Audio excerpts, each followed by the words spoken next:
it as a quality in itself as opposed to a relationship between two people, two countries, people and their work, or a person and just about anything.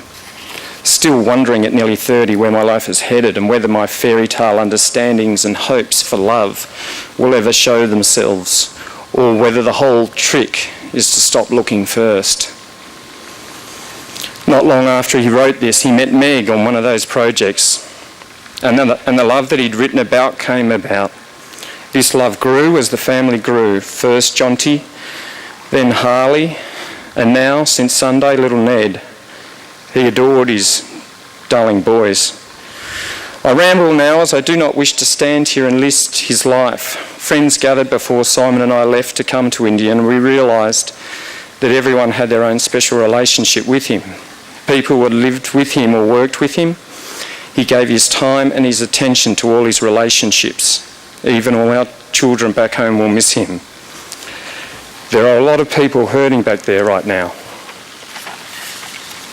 He was lovely, kind. He was a lovely, kind, gentle man. And we all ask, why? Why? A young family, it all seems so wrong. And I'm sorry, but for personal reasons, I cannot question like this anymore. It hurts too much. I have to think of it like this, and I hope not to offend anyone with these thoughts. But everything Murray worked towards as he got older was for greater good. The greater good of the projects he worked on in various countries, the greater good of his beloved Meg and his boys. I have to try and believe that there is some greater good here that I don't understand and probably never will. I have to keep repeating the words of the Beatles over and over in my mind and whisper the words of wisdom, let it be. And although I don't want it to be, I have to trust in Murray and his greater good. Yes, Murray was a true all-rounder. He was rarely judgmental of others. He was considered, he was kind and caring, a wonderful father and son. I continued to seek his counsel even after all those school tricks. He was my confidant, my sounding board,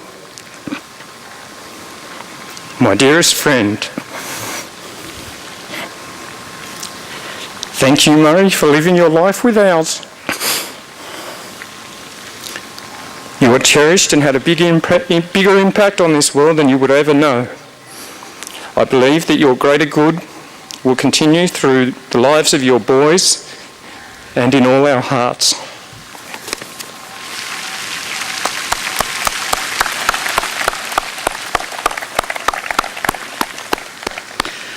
I'd now like to ask Indrani Bagchi to come and speak on behalf of the New Delhi media.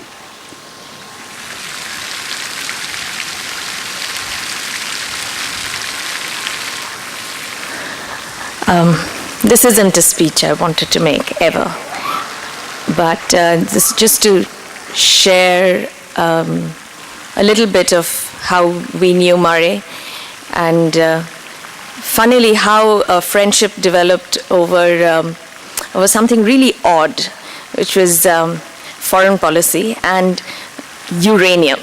Now, for the last 2 years or more, I think poor Murray has been besieged by Indian journalists about one question: when would Australia sell India uranium? And that was the beginning of a friendship which took at least my husband and me to numerous breakfasts with Murray, where we would A, solve the problems of the world, B, talk cricket, and our happiest moments were, of course, when India beat Australia.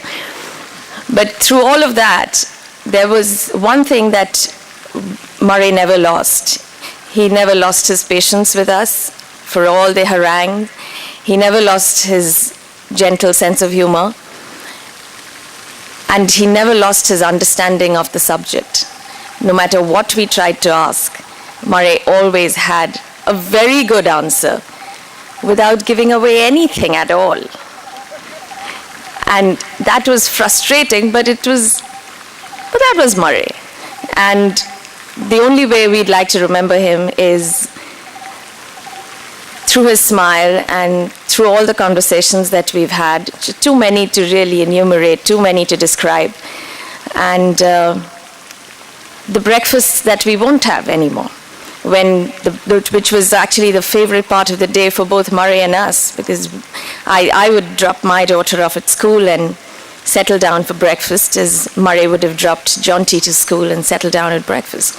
So that was a good part of the morning, and it'll be my deepest regret that we won't have it again. For Meg and for the entire family, Murray was a wonderful person who I knew for the last 2 years, and I wish we had known him for much, much longer. Thank you.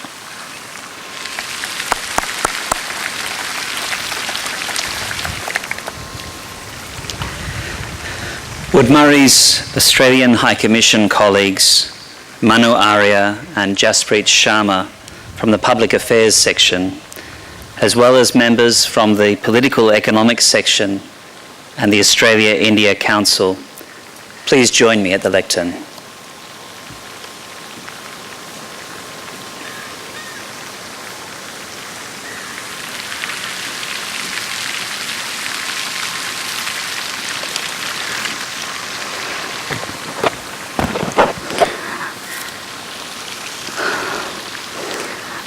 I have the honor to speak on behalf of the team at the Australian High Commission that worked most closely with Murray, including Shekhar, who couldn't be here with us, unfortunately, Victoria, Michael, Sarah, Mark, Jibby, Debbie, Susan, Jaspreet, Latika, Asha, and Aparna.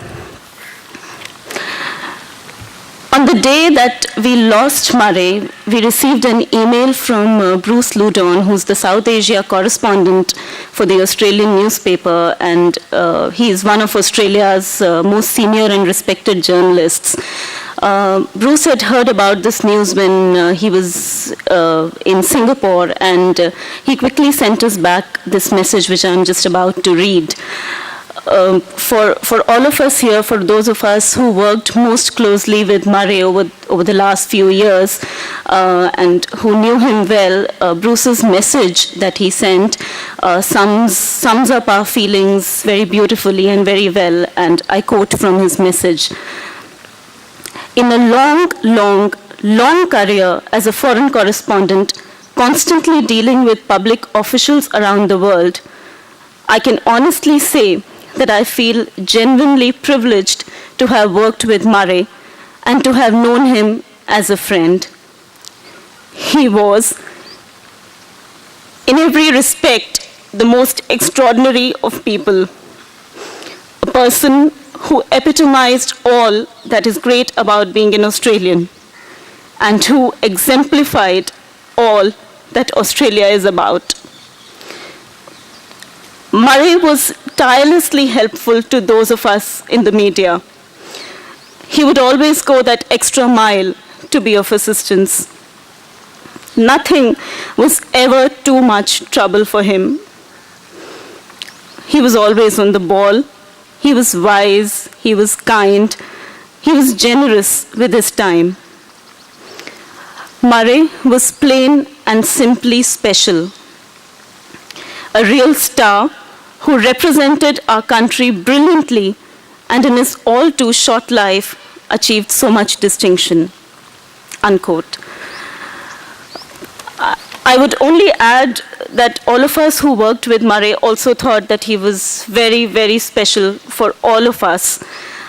What we always admired about Murray and would continue to remember about him was his love, his affection, towards his staff, towards the people he worked with.